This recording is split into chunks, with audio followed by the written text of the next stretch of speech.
Both of them swam from a northern blue sky. Smile on their faces, they entered their doom like they knew. If the world should end, they won't care about that anyway. I take the water and I burn the fire. You blew. I heard you and Davidius drove into Lawrence the other day. It's a college town. Lots of bars, and she said, special plans. I said, actually, we went to see a theater production at the Arts Center. She said, oh, really? I'm sure. And what was the name of this theater production? I said, it's Johnny Butts. It's about a homeless man. She said, you know, J.W. Fairytale, the thing with you, it's always bathroom talk. Either a sex joke or bathroom talk. That's why I choose not to talk to you most of the time. By the way, this is Johnny Butts. It's an avant-garde production. It's about a homeless man. He starts creating beautiful works of art with cigarette butts he draws on old pieces of paper he finds on the street, which is discovered by an artist. He becomes very famous, but then realizes he has to choose between being nice and having people like him or creating art. For some reason, I was very interested in that. I don't know why. If you wonder what the noise is, there you go. Mystery solved. What is he doing?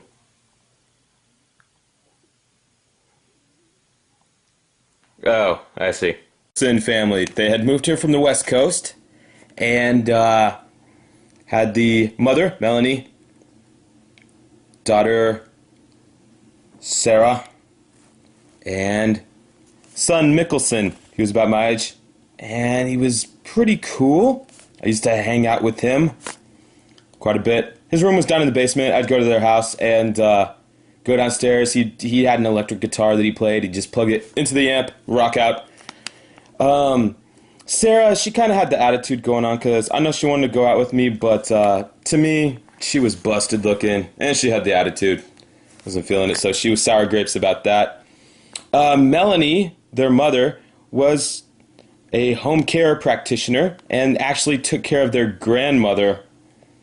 And it actually surprised me one time. I was down in the basement with Mickelson, and I heard, woo! And I was like, what was that? It sounded like a ghost, but I guess it was their grandmother upstairs, and like sometimes she would just start screaming like that. Ah! One time I rang the doorbell and nobody came for a long time, and then Mickelson opened the door and he was wearing rubber gloves and he was like, I'm sorry, my grandmother had a bout with diarrhea last night. It's been and but they had moved to the area and been living there for about 5 years. They're originally from Lake Tahoe. Is that in California? I don't know. And they were kind of the novelty that everyone gave attention to them because they were, kind of the new thing. And, because Nicholson didn't have a job, their family's job was to take care of their grandmother, who I guess had money. But, and they got paid by the government or whatever. But Nicholson, because he didn't have a full-time job, I don't think he was really into it, but his mom made him go out in service every day like he was pioneering. And so we were out in service together all the time. Became pretty good friends. And after service, I would go over to their house quite a bit. When Sarah wasn't there, I hated to be... She was always giving me the bedroom eyes. Felt like I was being mind raped by her. But we would go to their house, and I started wondering about them because it wasn't like they lived in the ghetto or anything. They just lived in an old house, but it was pretty big. But they didn't have any furniture. They had like 2 folding chairs, and their TV, they had like a nice TV, but it was sitting like on an upside down milk crate. I'm serious. It was like something from the Grapes of Wrath or something. I was like, and you went through their house, it was all they had a few boxes and stuff, but they didn't have anything.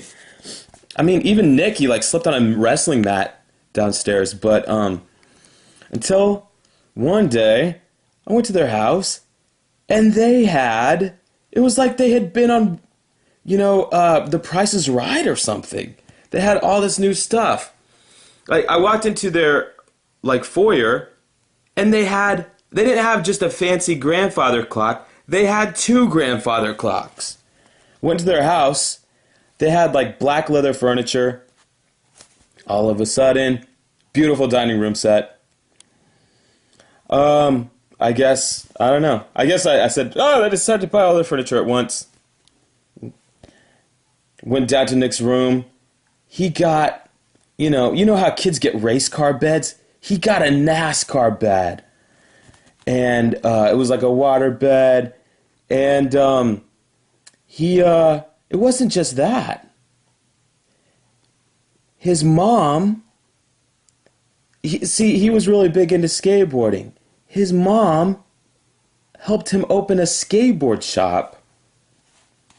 Like, he always talked about how he wanted a skateboard shop. Like, and then one day, like a week later, he had a skateboard shop. I couldn't believe it. His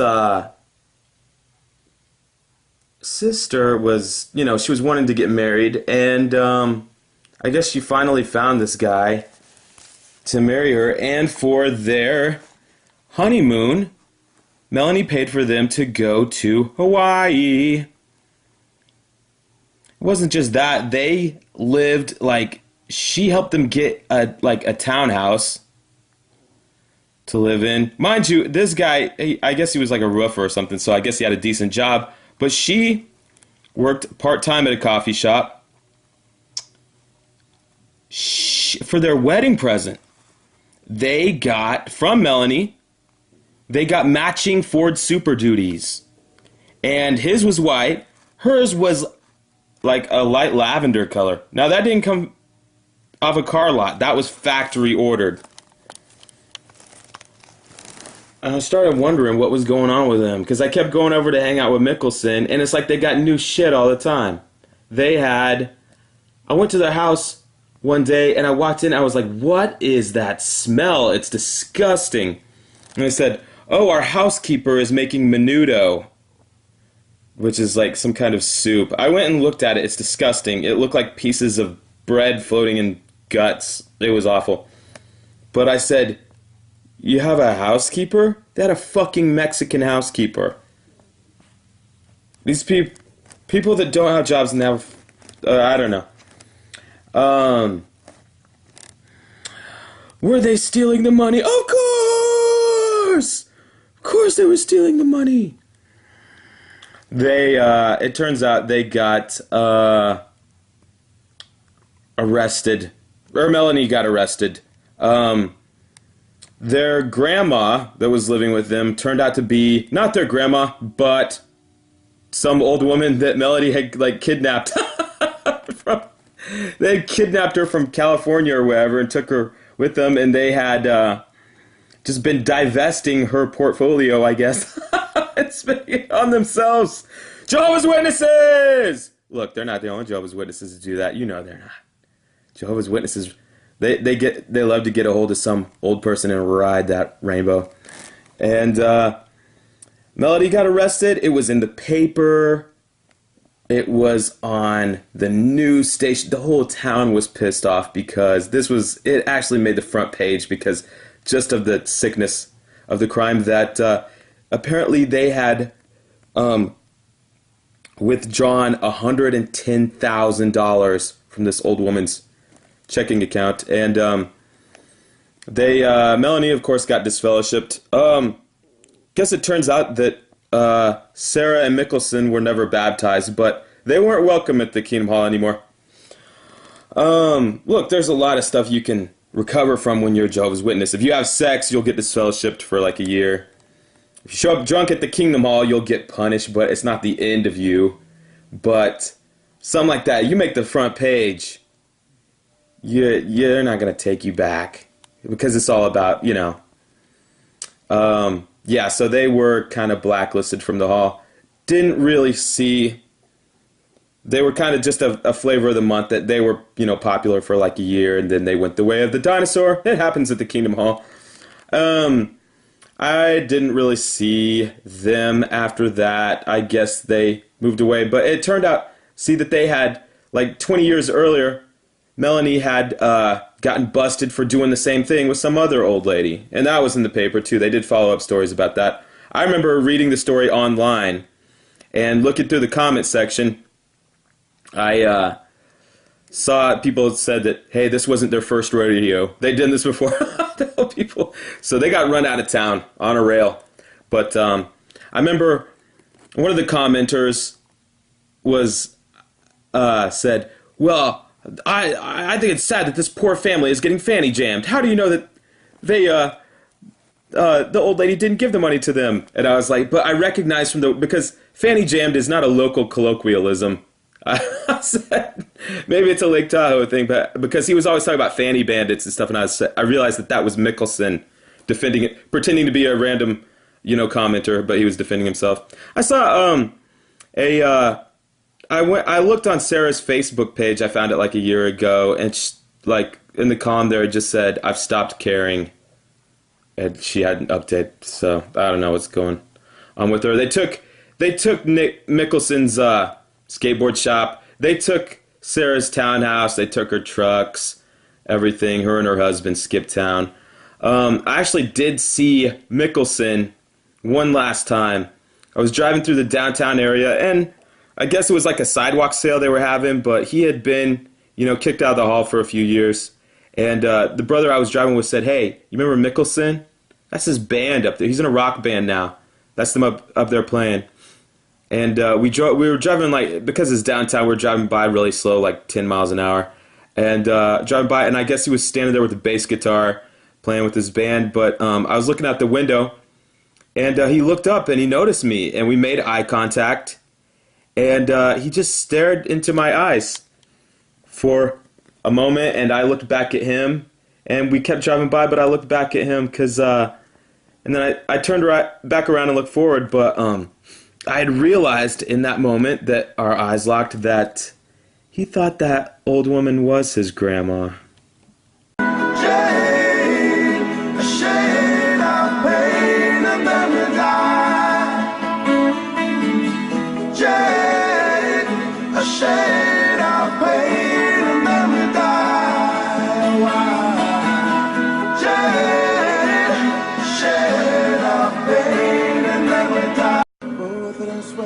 Northern blue sky, smile on their faces, they enter their doom like they knew if they wash them, they won't care about that anyway.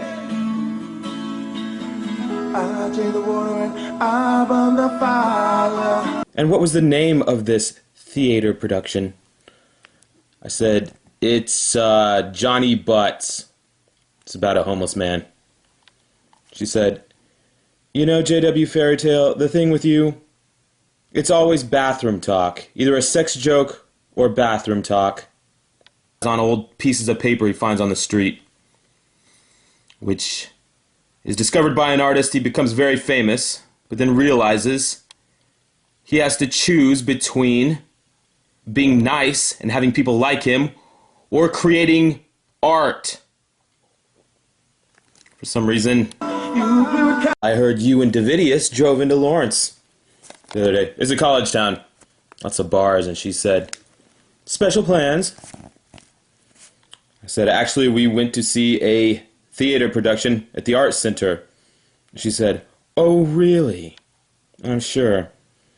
That's why I choose not to talk to you most of the time.